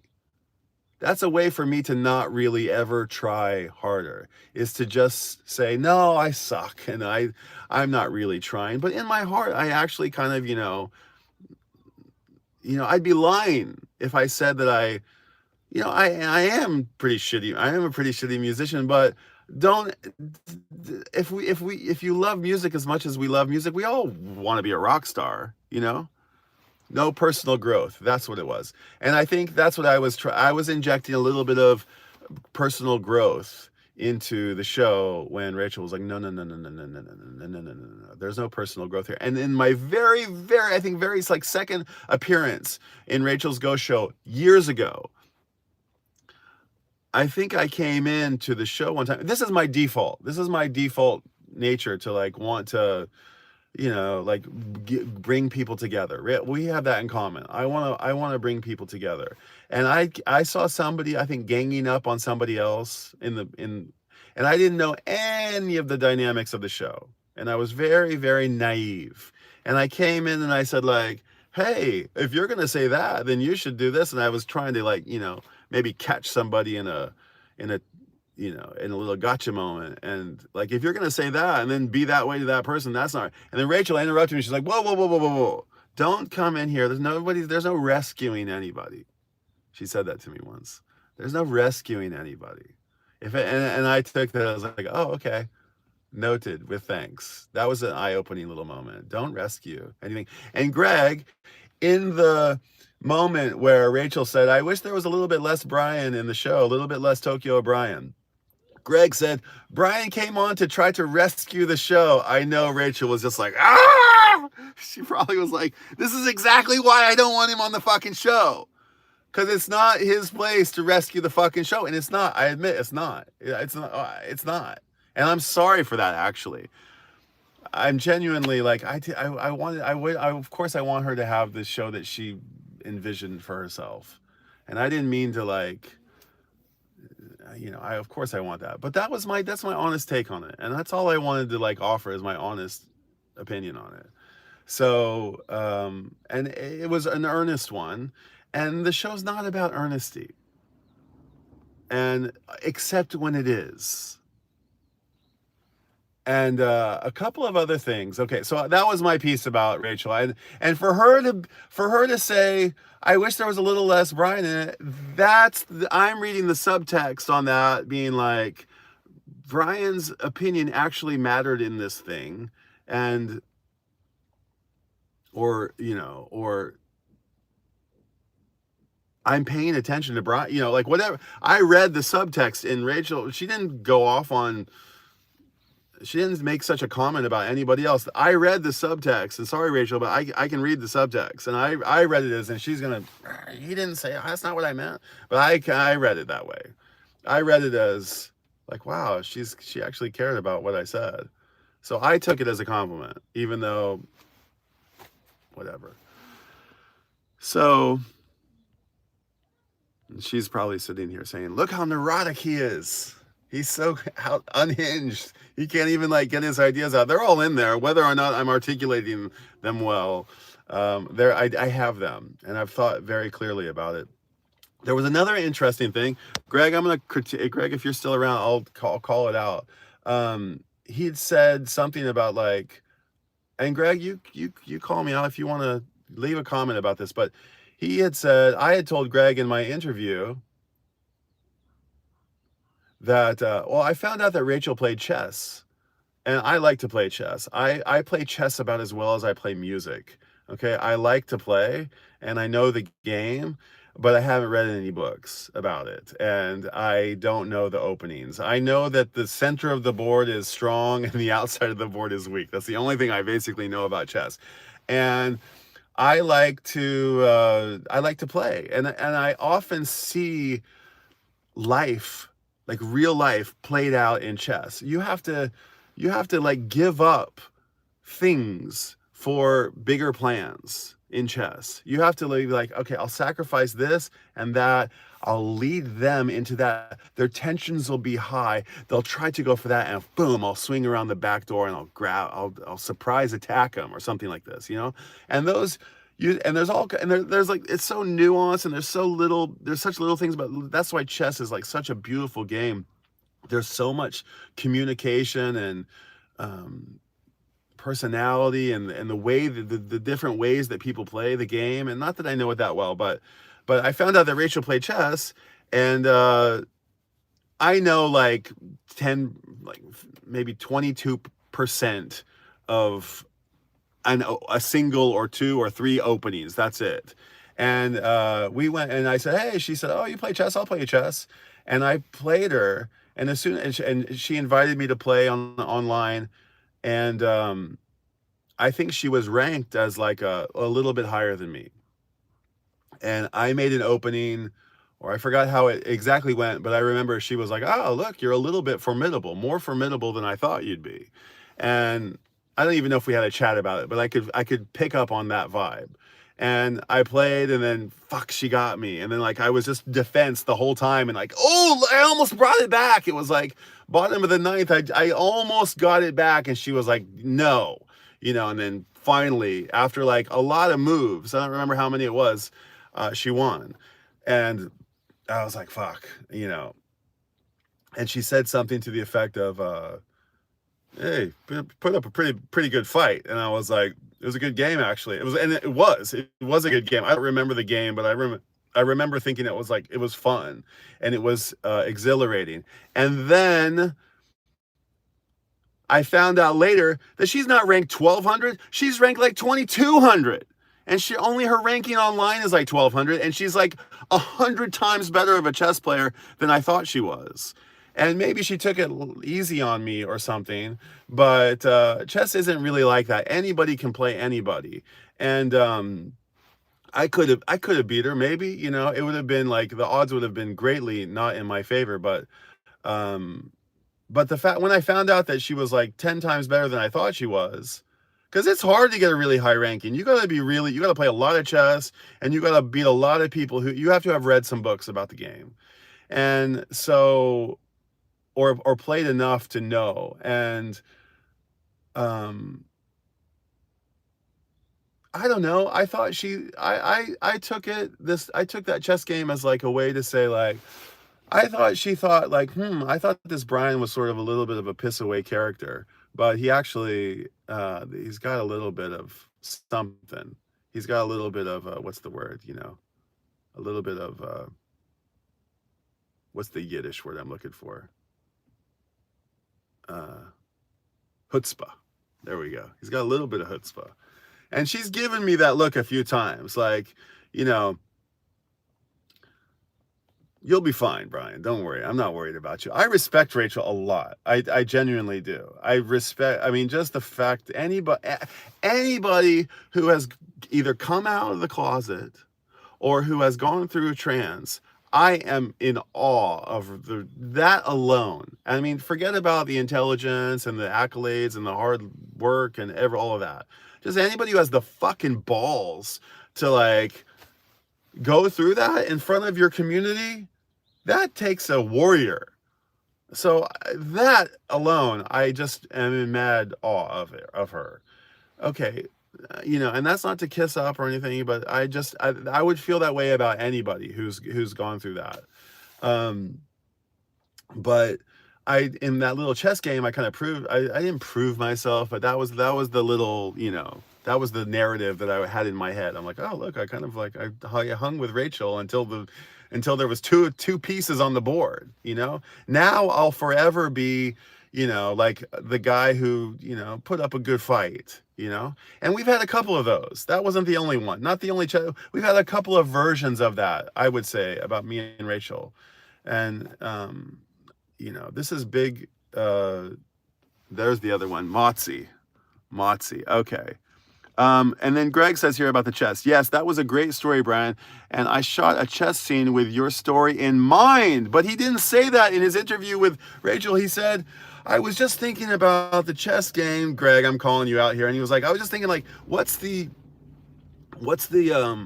I was thinking, what Rachel, she kind of is like a controlling person. And he didn't mention that the fucking idea came from the chess game that I played with Rachel and that I gave him. And not that I needed credit for it, but this is some questions I was asking myself. If I had made a movie, if I had made a thing, like, what do I owe the people who I've been involved? Another thing that I took umbrage with is that, Greg was like cringing at the Mello's song. He was like, I couldn't listen to the song anymore. Like, I was just like, I just couldn't listen to it. Mazzy was on the song, a song hating campaign. Rob was on the song hating campaign. A bunch of the Peanuts were on the song hating campaign. And hey, look, if you want to be on the song hating campaign, it's cool to hate the song. I don't hate the song. I didn't love the song. I'm neither here nor there about it, but it actually had a couple of interesting chord changes. There was a couple little overtones like a B on top of an A. There was a couple of things that if you had a little bit of wherewithal about music, you'd know what, there was a little bit of prowess in there that you don't just, it wasn't a 3-chord song. I mean, it kind of, you know, I'm not gonna go to fight for the song, but Greg, you of all people, I mean, this is the question I ask myself. What do you owe the people who are involved in the film? Do you owe them courtesy, you know, you owe them some courtesy, if nothing else, I would think. I didn't think that was very courteous, to be honest. You could have not liked the song in, off, you know, not publicly. And then Rachel had said, like, I couldn't believe Brian, and I wasn't really upset about this, and I know it seems like I'm like hanging on to it. I'm really not, actually. I genuinely am not upset about it. In fact, I'm, like I tried to explain, I'm flattered by it. But Rachel had said, and then it was just, I found it hilarious, subtext upsetting, that, you know, Brian ended up being the voice of reason in the show. And Greg said, I know. And kind of under his breath, and I was like, oh, what's up with that? What's up with that fucking comment, Greg? I was like, well, I gave you my time. I gave you my honest thing. I put myself out there. Like, okay, maybe was it just, maybe I remember, I'm reading into it a little bit, but I thought it was a conversation that I thought, like, it's fine, it's wonderful to have the conversation publicly, but what does a director owe to the director of a documentarian, especially? What do they owe to the contributors? Because there was this big debate about, again, one of the conflicts of the film is that Rachel said, "Oh, it's not my thing. I'm just the star. It's totally Greg's baby." And then Greg said, you know, well, when you make a documentary, it's not really, or when you make anything, it's not like this. It's not really like it's not purely one person's deal. It's the editor, it's the talent, it's the camera, it's everybody. And you end up, it ends up being a collaboration. And I think Rachel, forgive me if I'm putting words in your mouth, Rachel, but like, I think she was like, yeah, it's true. It's like, and I think Rob had said that. And, you know, people are agreeing that it's this collaboration. And then in the next breath, it was like, oh, I had nothing to do with it. All I did was be on screen. So there, again, this like contradictory thing. The Rachel and the Sue thing where it's like, it's all entertainment, it's all a show, but, oh, it's weighing heavy on my heart. Okay, there's two opposing ideas. It's all, you know, it's all just you have to have a thick skin if you're going to be on the internet. You have to understand that these people aren't your real friends. You know, they're just internet personalities in one take. And then in the next take, hey, it's our friends and we're all here to be friendly. And, you know, and even that, by the way, this thing was filmed in November of 2024. I had kind of a falling out a little bit with, you know, the VC at large. I got real hip to the way things go in January of 2025, months after this happened. So my thinking about the VC on the whole sort of shifted after this thing happened. I don't know if I would be saying that I thought the VC was this like beacon of you know, a shining example to the rest of the world of what people can be. You know, if I don't know if I'd been saying that if my little fiasco that I had, the apology, my big criminal apology that I made for rushing to judgment for somebody, I don't know if I would have said that after. I don't know if I would have had the same tune before and after. So there was that. And I think I've said just about everything that I want to say about it. Hey, good day all, says Psychoplayers. Nice to see you, Paul. The last thing that I'll mention, and this is, you know, this isn't, oh goodness, I've been going 90 minutes. The last thing to mention, and I thought this was used actually to great effect, to the editor. the film edit was very interesting. In fact, the entire experience was really great. And to anybody who's saying that the movie wasn't this or the movie wasn't that, I genuinely liked it. I genuinely thought it was excellent. I thought it was excellent, to be honest. I give it 5 stars. And okay, maybe I'm the kind of person who likes to give 5 stars away to people, but to everybody gets 5 stars. You get 5 stars. You get 5 stars. It's true. I'm a little bit less discerning than most, but I commend artistic efforts on the whole. Whether it's great or shitty, anybody who puts their heart and soul into something, I give a great respect and admiration, and I find the thing that I like in it. I find the things that I like. I don't just search for what was wrong about it. It's just my default to go find the things that I like about it. And I thought, okay, maybe it was like I would have made different choices, but I thought it was a very concise. I thought it was a very accurate portrayal of a slice. The Rachel's ghosting is covers such a spectrum of people and topics and emotions and themes, and it's so broad. But if you just were to take 2 random slices out of the thing, no matter which were, even though they were the election days were like the 2 that he chose, no matter which 2, you'd get a sense.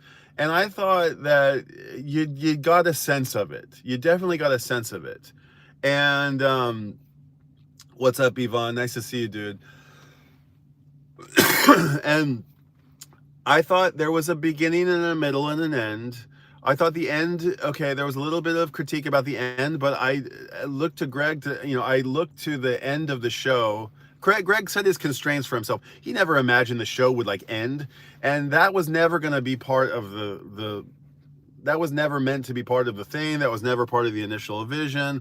So I don't fault him for not including that in the thing. He set his constraints for himself, and it just worked. The edit, camera 1, camera 2, the panel, the zoom in. I don't think all the zoom ins and zoom outs were Rachel making somebody big. That some editor, I think, okay, in this person, we'll bring them up and we'll cut from, the show to the private interview back to the show. There was a lot of trickery that went on to it that might not have been noticeable at first glance. There was a lot of pacing. There was a lot of like tick, tick, tick, tick, tick, tick, tick, tick, tick, tick, tick, tick, tick, tick, boom. There was a lot of this. You didn't notice it because it's so well edited, and it just flowed, and I would guess, I don't know if this is true, but when a film is really well edited, you don't notice any of this stuff. That's what I thought was really successful about it. You were transported to a world for a moment, and you didn't think about your reality. You got taken out of your reality for 30 minutes, and you got a story, a world immersed in a thing and in an idea, and looking for your own thing in it, and like discovery, and I don't know, all of that stuff that comes with like film. And I thought there was a great job. As everybody's performances that were involved. I thought that even if you're gonna talk about people in the really uncolorful people, even if you're going to talk about really heavy, like bad characters, even if the themes of your film are hard people to watch, they could be war criminals, they could be like these terrible people, you want to see them shown with a modicum of dignity so that you can identify with them. I think, I'm not sure, I've never taken a film class, and I know nothing really about the tenets of film. I'm not even like really that interested in the medium. I wish I was, but film just takes so much time, and it's the one thing I don't have so much of to watch. But I can't sit down for 3 hours and watch a movie. It's like it's like golf or something. It's just like it takes too much time. Although I love it when I can catch it, but I just don't catch it that much. But um, I think you want to show characters or your talent or your key people with dignity and respect. Certainly respect. Maybe not dignity, but respect. And I thought Greg did an excellent job of showing everybody with respect. There was the issue about the Jason Rojas thing that got I think he said he was on, and I'm not going to talk about what your bad blood might be with him or anything, he said he had said on Concert Buddies stream, that's not what he said, I'm not a bad guy. I'm not a mean person. And the film made me look like the boogie guy because I said, I'm not welcome here and I don't get along with these people and there's some detractors to the show and I'm one of them. He didn't say that exactly, but that was the point. I think Johnny put it, I think it was Johnny who put it really well, who said like or maybe it was AGK who said like it proved the point that not everybody loves this show. Not everybody loves the show, and that voice was heard through Jason. And it's unfortunate that his little bit, okay, maybe it was taken out of context, and had we heard the rest of it, it wouldn't have sounded so slimy and so sort of, again, like insecure. It sounded so insecure, and I don't think Jason's a particularly insecure guy, but you would, if you were, shunned by a bunch of people, not that it's a bunch of people, but if you were like, at odds with somebody and you didn't really want to be at odds with them, and they're like, it would make sense to be insecure about it. It would make sense to be like, I was nice to them, but they just they're like this way. It would make sense. Anybody would be, I'd do it. I'd be guilty of such a thing. And Jason agreed to be on screen, as did I, as did all of us. And when you promise to be on screen and you sign your shit away, that's a price you might have to pay for it. So I don't think that he was actually, I don't think it was undeserved. I don't think it was a completely undeserved thing. And to, Jason had said, I think and again, I'm just kind of like piecing this together, but the beef that some people have about Jason, or I assume that Rob or Mazzy or some of these people have about Jason, and he even says in his own bit about, I think I've made it known that these guys don't know their stuff, and Jason has made videos, or at least made the themes of videos. Like for example, what was it? Who's the audiophile guy? I'm really going off here. Nice to see you, B-Sides. Yvonne Fund, maybe a top 20 list. So much good records in 2025. Okay, you guys are chatting up. Working on my top 10 albums. Okay. Have you ever toured the idea of making a doc yourself? Yes. Thank you for the question, B-Sides. I have, and but what would I make it about? I have no idea. But I've definitely thought about the next evolution of this storytelling video thing is to make a movie. I'm a photographer, so this has been in the back of my head for a long time. And so this was not only was it like I have a positive impression on the film overall, it was a wonderful learning experience for me to watch Greg at work, to be involved with all the people, to watch the process of like pre-planning, pre-production, an early edit, a trailer, an ongoing podcast that talks about the film, updates and newsletters of artists, talent release, non-disclosure agreements, nervousness, trepidation about what it's going to be. Maybe I'm going to be the bad guy. Maybe I'm going to be the bad. I don't know what's going to happen. A pre-release date for those involved. Then, the big release date. Then the campaign. It was kind of a little bit of a masterclass, or an amateur master. I'm not going to call Greg an amateur, but amateur is in Japan. We hold the word amateur higher than we do pro. A pro is somebody who has to work for their craft every day. An amateur is somebody who does it for the love. And I know Greg, he's got another career. So, and the fact that he doesn't plan on making any, big bucks on this, it just shows it's a labor of love. And so I have so much respect and congratulations for this thing that got made, and actually everybody involved in. For anybody to critique it and say that it just sucks for it's not about this or it's not about that, it's not your fault. Go fucking make a movie. Go make a documentary. You go make something. And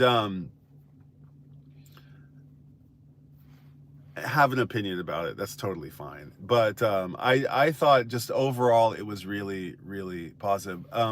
Back to Jason real quick. He had said on Surface Noise that he said, let me just say my piece on it, which I thought was really, really eloquent. As I think he said, I'm not a bad guy. I'm not a boogeyman. And I don't, I love music, and we all love music, and this vinyl community should be about music. And I admire that point of view. Jason, in the same breath, he made a video about me. I think he's made more than one about me, and they weren't mean exactly, but he took my little misfortune and he exploited it a tiny bit. I wasn't really upset by it by that much, but I made I don't want to get into it right now, but he kind of was like, oh, that's fucking okay, fine. I wasn't upset by it. In fact, I was like, okay, fine, wonderful. But you always have these kind of moments where you're like, let me think about how should I feel about this really. Oh, okay, actually I'm not really upset about it at all. It's one of those kind of things. My initial reaction was like, why would anybody do that? And so I don't think his criticism is completely undeserved. But had we had 30 more minutes in the film, maybe he would have be able to come back around. Maybe I should say to Jason, and maybe some of us should say to Jason, thank you for taking it on the chin, for the film, because there had to be somebody to say there was some detractors, and he ended up being that voice. And maybe it was I don't know, I don't know. I'm glad that I'm glad that wasn't my, quip. I'm glad that wasn't my quip. But hey, you learn from this. And, but I'm glad that he got to say his piece. And I think saying your piece is important. I definitely think that there's been a handful of things where I've been mischaracterized, to the point where it's I couldn't believe how bad people got it wrong. And it wasn't fair. It really wasn't fair. And this vinyl community, you guys can really be a rough bunch. And it's again a reflection of humanity. It's not really just you guys. It's just we want to, it's train wreck syndrome or whatever it is. We want to see people fall from grace. We want to see redemption stories. It's in our nature to rubberneck at all of those, at the morbid curiosity. There's a word for it. And Jason played the role of detractor. And he got to say his piece about it, and I want to amplify his piece. And his piece is, let there be peace. So I admire Jason for that, and I'm sorry that he got a little bit mischaracterized in the film. But hey, any press is good press. Okay, and then one more thing that I'll say is that this is going to go on for a little bit longer, so you guys settle in if you want. Because I have a whole nother topic I want to talk about, and it might not be of any interest, but this is the last thing I'm going to say about this. Remember the March of the Penguins? Remember this one? Remember the penguin, the penguin, what is it? It's the dads go off 2,000 miles across the continent of Antarctica to go get whatever they food, and then they come 2,000 kilometers back, and they have to find their family, in gajillion, amongst the gajillion penguins that are out there on the island, and somehow it's their call. They can hear the distinct signature of their partner's call or their baby's call, and they can pinpoint who amongst all of these gajillion penguins, which one is theirs. And it's just, it's a miracle of nature that they can do this. I can I can hear my own voice that way. You know, if you played my voice, my own, if anybody played you your own voice, you would be able to pick up on it. Or maybe even your mother or father. Like, I think it's true for people too. You can pick up on your voice from across the way. And if somebody was playing your a speech you gave maybe in a shopping mall on a speaker on the opposite side of the room, cutting through all the background noise all around you, you'd be like, wait, I can hear, I think I hear my voice. You'd hear your voice, right? And there was a moment in Greg's film where I could hear my voice, and I was watching myself on the screen, and I wasn't talking. And I was looking at myself again, like looking at myself on screen, hearing my voice be going, and watching myself not talking. And I thought, oh, interesting. This is interesting. And what had done, and this is like, forgive me, Greg, if I'm like showing people how the sausage is made or showing you behind the curtain, but there was a scene where the chaos was getting elevated and people were saying this, and it was in that moment where Rachel was like, I gotta turn this off. I don't know what's going on. And the tension was getting up, and it was going, and everybody's shouting at everybody else, and it was getting to be crazy. And I was sitting there watching myself on screen, and I was not talking. And I thought, why do I hear my voice, but am I not talking? Because the editor took my voice and probably a cacophony of other voices and layered it, composited it on top of the audio that was already on that scene to create the effect of more chaos than there actually was there. I thought, oh, that's it. And that was the scene where it's going dun dun dun dun dun dun dun dun dun dun dun dun dun dun dun dun, and then Rachel says, "Okay, I've had enough," and it goes silent. And I bet you there were some voices that were omitted in that little moment to create the same effect in the opposite direction. So there was a little bit of trickery that was going on in that film to push the story along. Now, I don't think that detracted from the authenticity or, but in fact, I thought it was done to a great degree of, clever filmmaking. In fact, it was a technique I probably will borrow at some point, maybe. But it gave me a little pause to say, like, okay, all right, there's a lot going on here. There's more to this than meets the eye. And I think Rob put it kind of best when he said, a lot of people think they're coming here to see their friends. Again, this is the last thing I'll say about the thing, and then I'm done. Is that he said, I think there's a lot of people come here and they think that these people are their friends. And then he said, he didn't say, but they're actually not, which Sarah Tomato did later on in the show. He said, I think there's something more complex going on. I think that's what he said. There's a bigger dimension to what's going on. And I think that is what the film is about. I think the film is about the layers and dimensions of a subculture community, which is a reflection of a bigger community at large. Maybe the answer is really up to you. And I don't want to put words in Greg's mouth. This was just my take on it. But I don't think everybody's talking about, it wasn't about music, or it wasn't about Rachel's show, and it wasn't about this. It didn't have to be about any of those things. It was Greg's vision. He can make it be whatever he wanted to be. And if you know Greg's works, he's asking questions about, what do you think about this? Do you think it's this way, or do you think it's that way? And I just thought he left it up to us to decide what we want the film to be. And that's what the film was to me. And forgive me if I'm like completely missed the mark, but that's what I got out of it. And I thought it was executed excellently.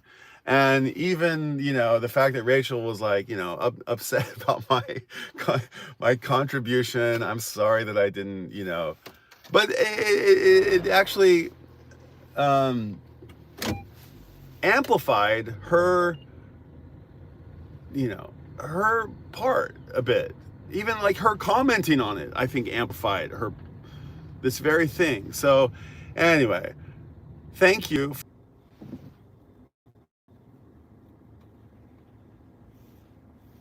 Ha ha. I'm back. Was there some comments?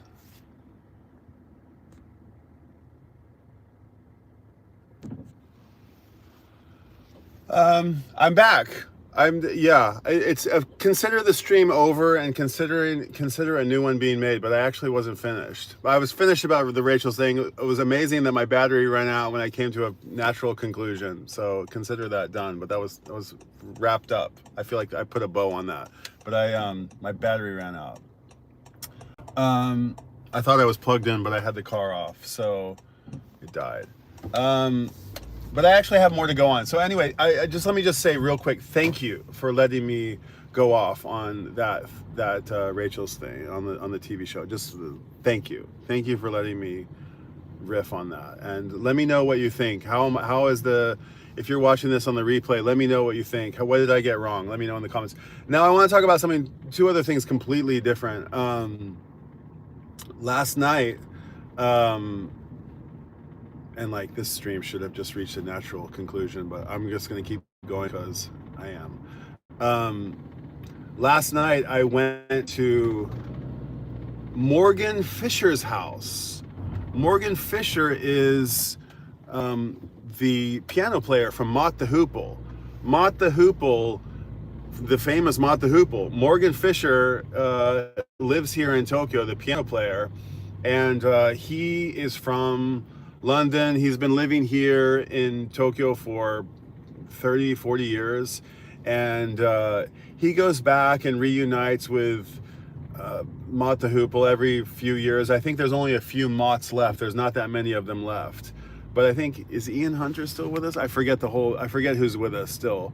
But he runs a little salon here in Tokyo called Morgan's Salon.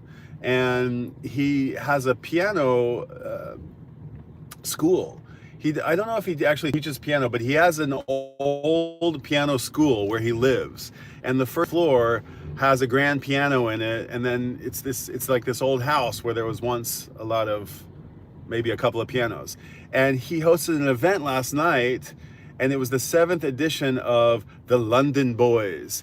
And he gets together with Peter Barracon, and Peter Barracon is a famous broadcaster here in Japan who has an amazing radio show. And only having learned really about Kevin Cole recently of KEXP, I have a feeling they're kind of cut from the same cloth. He's a musical guy who knows every genre and every label and every backstory of every band, and he's lived all over the world, and he hasn't lived all over the world, but he's very well traveled and well read, and he knows about the backstories of all these rock and roll legends and reggae legends and blues and jazz and soul and all this stuff. He's a musicologist, and together they host this event called the London Boys. And Morgan sits at the piano in the room, and there's a little audience of about 20 or so people, and they play videos on the screen, like YouTube videos, and then they talk about them. And Morgan will sometimes play over the songs, and they'll have like 2 or 3 topics that they want to talk about. And they'll talk about Jack Bruce and how he was connected to Ginger Baker and the story of this speakeasy where they used to hang out. And it's really fun. It's really, really cool. And then Morgan will play piano over the thing, and there's hot wine, and there's like mobiles and mirror balls, and it's funky and cool, and just like a really cool slice of Tokyo life. And half the audience is Japanese, and Peter Barracon is very fluent in Japanese, and he speaks kind of half in Japanese, and it's just really, really fun. And last night, and you know, it's a little bit like Paul Psychoplatter's stream. It's got a little bit of that vibe to it. It's like they'll show a legend who maybe passed away, and then they'll, you know, show a couple of the classic videos and maybe something silly, and then everybody will laugh about it. And you know, they'll show another video, and it's really, really fun. And last night, because Jimmy Cliff had died, we walked into the room and they were playing Harder They Come, which I've never seen before. And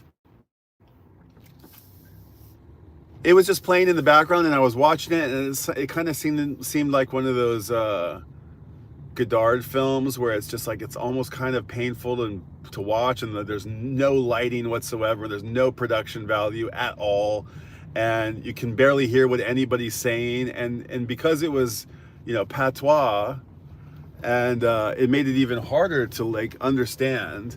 And but it was cool. The whole movie wasn't playing, but it was just on the background music.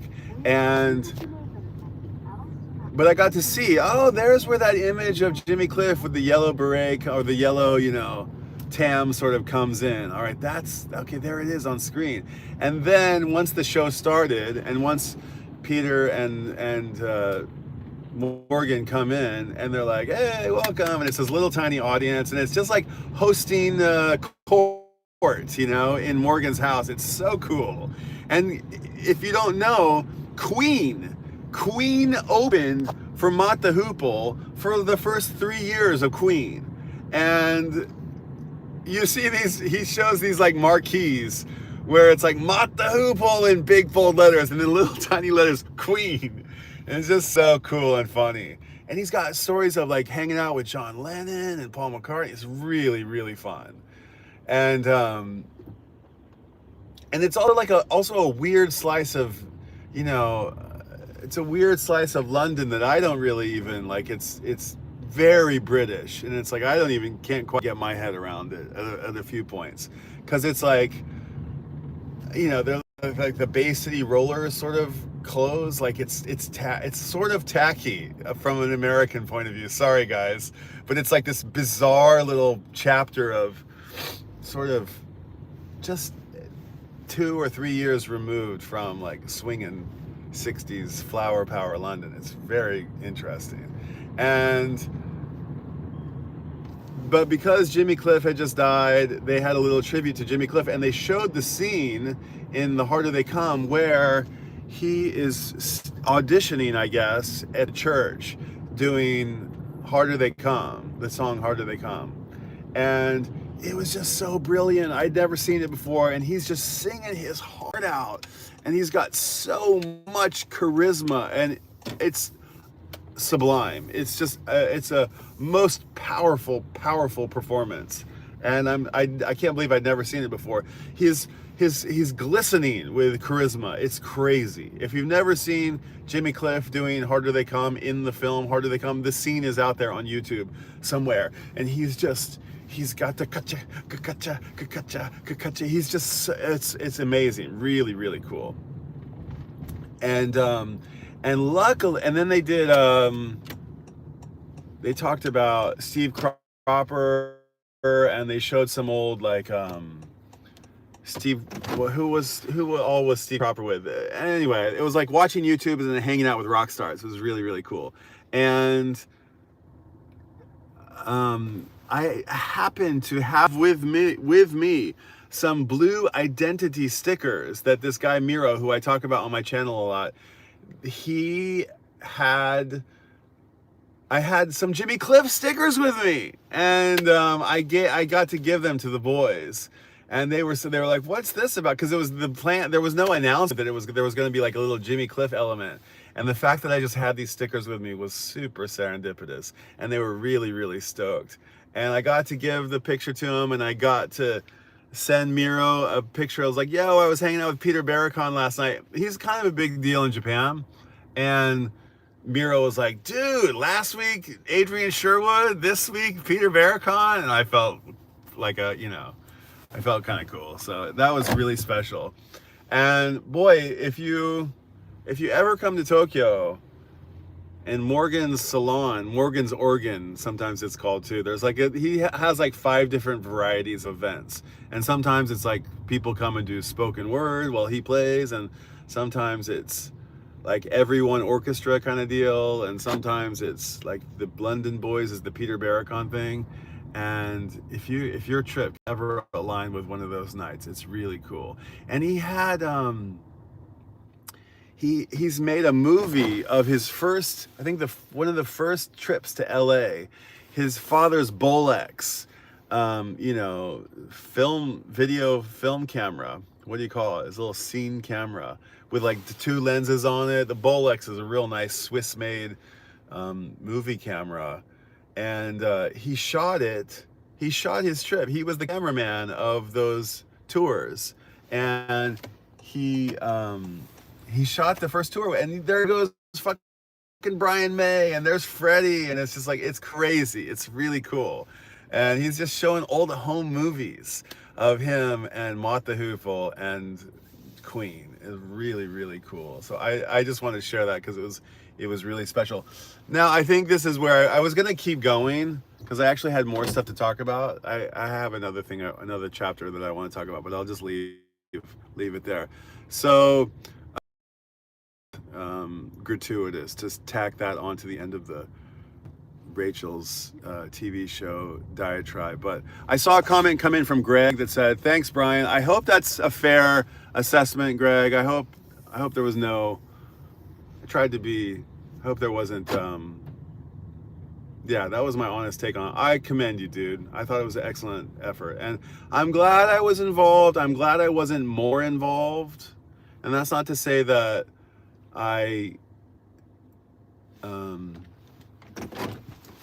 because there was an option. There was an option to like come participate more, and I think by that time I had already had a little bit of a moment, and it was like I do want to be a part of this vinyl community, and I do think it is a community.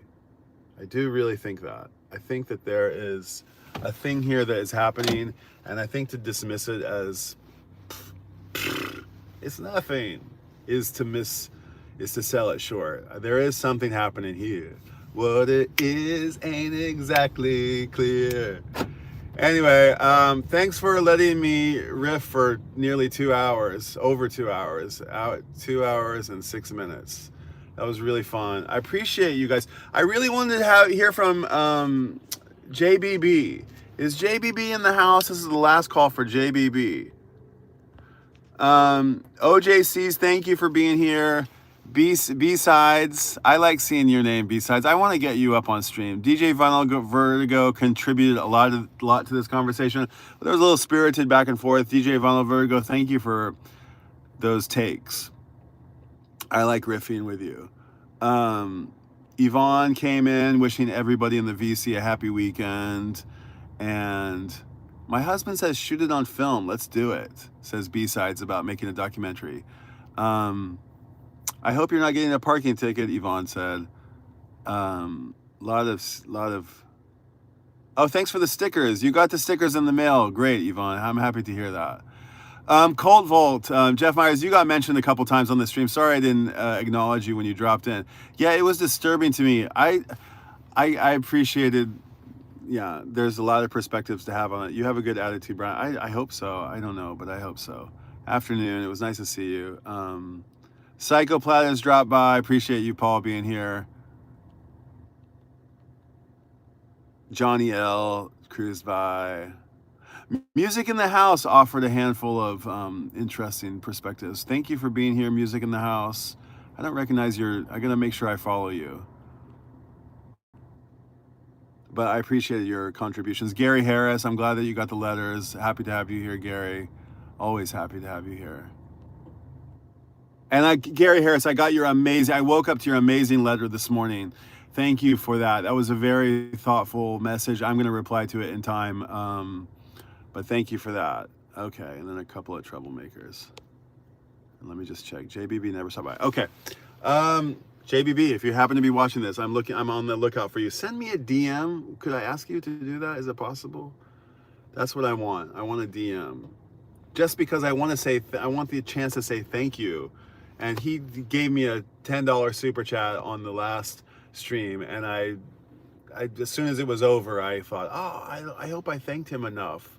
I'm really genuinely appreciative of those things, and I want to make sure that they feel like they've been acknowledged properly, and I don't feel like I acknowledge that enough, and I do not want to take it for granted when people throw some super chats at me. So it's meaningful, very meaningful. And in fact, you guys are kind of making me think about, wow, maybe I should figure out how to do this better, and not just kind of like wing it, in a constant state of winging it, even though I don't know if I could do anything else. But anyway, a lot of inspiration for that. And no, Gary, I appreciate it. It's very thoughtful, very nice. I love getting a nice message, and there was lots of interesting meanderings, and it was good to know you a little bit more. So signing off. Thank you guys. Hit the like button if you wouldn't mind. Hit the subscribe button if you're not already subscribed. I'd appreciate it. I watched the channel go ding ding ding ding. It kind of had a little thing where it went up a little bit recently, which I was very happy about. I jumped, made a little jump, and I want to keep seeing more of that. I'm 180 subscribers away from 3,000. I'm going for 3,000. So if you're so kind to engage with the content, I'm sure it helps. And yeah, maybe share with somebody. Say, you got to go check this guy out. He rambles a lot, but he's kind of a good time when he is. But yeah. Okay, thanks guys. Have a great weekend. I'm gonna go home and make a video. I got a fun video I'm gonna make this weekend. And if you're in Tokyo, come hang out at Fuzz. I'm gonna make a little video about it right this second, and then another one when I get home. But come hang out at Fuzz, and I'll be spinning records tonight from 7 p.m. A short set, but it's gonna be a good time with some good people. So I hope to see you there. All right, until next time. See you at the record store. Bye.